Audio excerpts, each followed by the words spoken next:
Greetings out there in YouTube land. This is Morris Man, and as always, I thank you guys for coming to my channel. Today, I actually canceled a meeting today because this was a video that just been on my mind overnight, and I just said I need to do this now.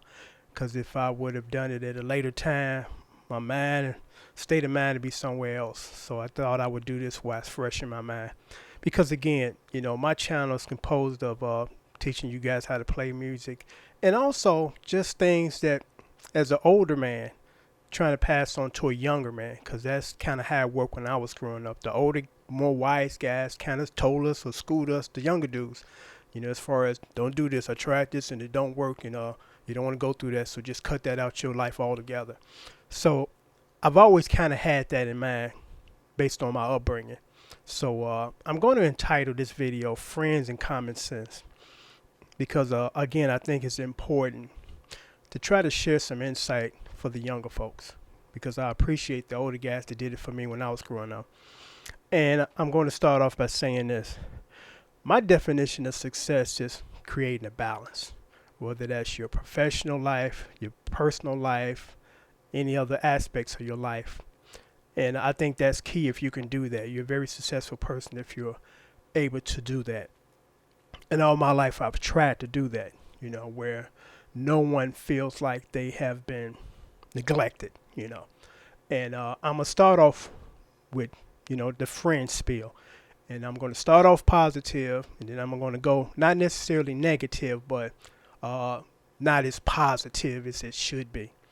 And I value my friends. I've always valued my friends. I appreciate the kind gestures that people do for me, and I try to return, the kindness in return.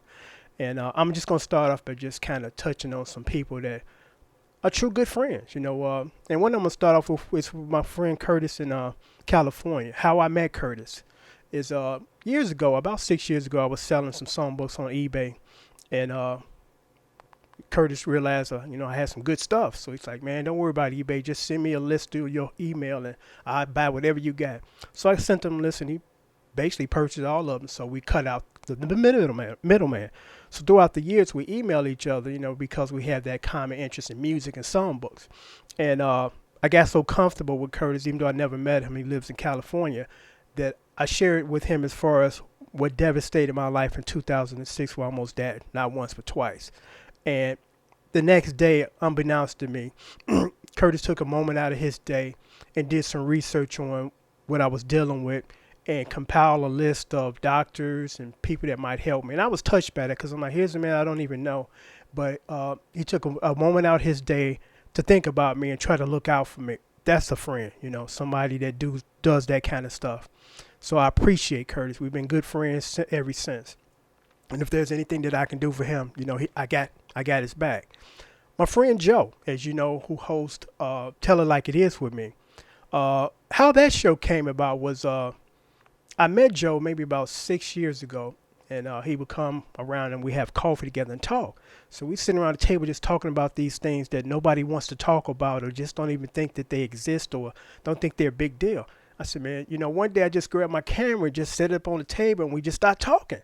And as I reviewed that videotape, I'm like, we got something here, and we have to share this with other people. So that's how Tell It Like It Is was born. Joe is a dear good friend. I look at Joe like my dad, who's no longer here. And I value his friendship and love him like a dad, and vice versa.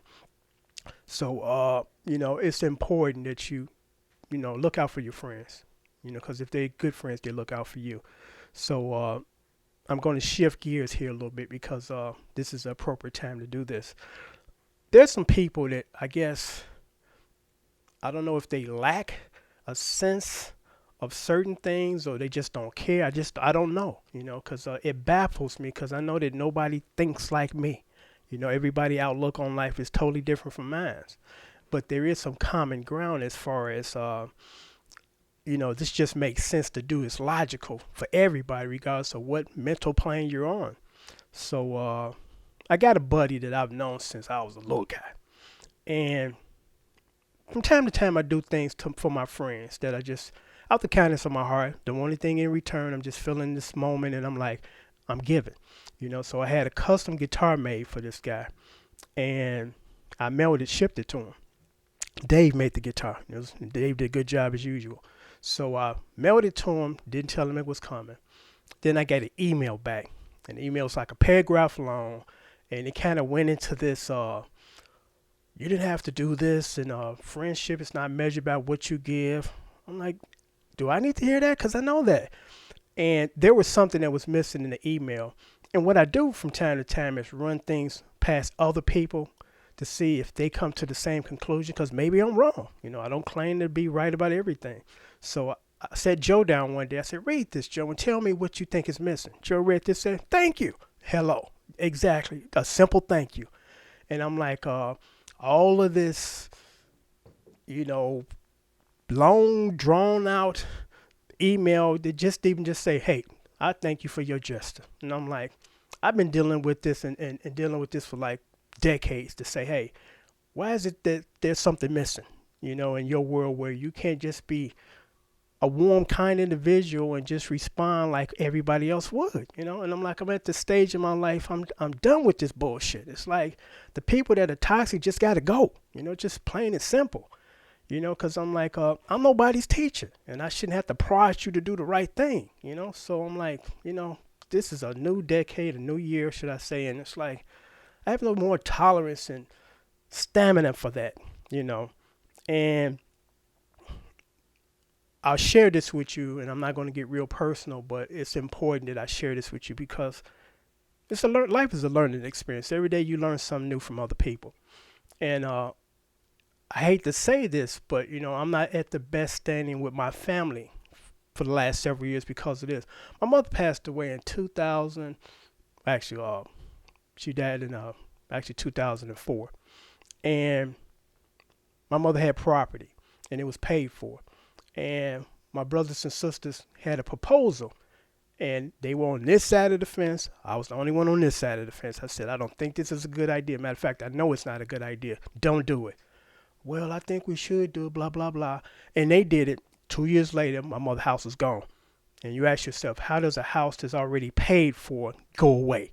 My mother worked her ass off for that house when my father died. And they decided to do something for somebody within the family that had a history of not doing right. And it's like, what makes you think they're going to do right now? They've had a whole history of not doing right. They did it anyway. My mother's house got lost. I was pissed and haven't spoke to them since because I'm like, my mother worked really hard for that house. And as a result of the bad decisions that you guys made that you knew was a bad decision, you did it anyway, her legacy is gone. So I don't have anything else to say, Again, I don't claim to have all the answers, but, it was just something that was quite obvious. This is not a good idea. Did it anyway. So, again, life is a learning experience. You learn every day. And you know who your true friends are when you need them. Just like when they need you and you are a good true friend, So, I guess that's basically all I have to kind of say on this topic is, treat your friends like gold, and the ones that are toxic, just gotta let them go. Because I'm gonna share another story, and I'm not gonna go into detail. Christmas just came, or it was here a couple of days ago. I went to the post office last Monday. I put $200 in a card, which I shouldn't have done, but I had it sent certified, so it went straight to the person to sign it. So they got that on Thursday, which was last Thursday. I got no thank you. I got no acknowledgement. I'm like, I'm tired. I'm done. You can't, I guess, put a lot of faith in a situation that just is dead. You can't resurrect it. You got some people that just don't, are not compassionate and caring, to just make an acknowledgement. Because now we live in an area where everybody's busy. I'd have a moment to text you. It takes less than a second to send a text to say, I got it. I'm still alive and I'm breathing. So I'm at the point in my life where it's like, I'm done. So on that note, I'm going to sign off. Until next time, take care. Be good to your real friends, your true friends, the people that got your back, and the people you have back. Them other people, send them on their way. Until next time, take care. Thanks for watching.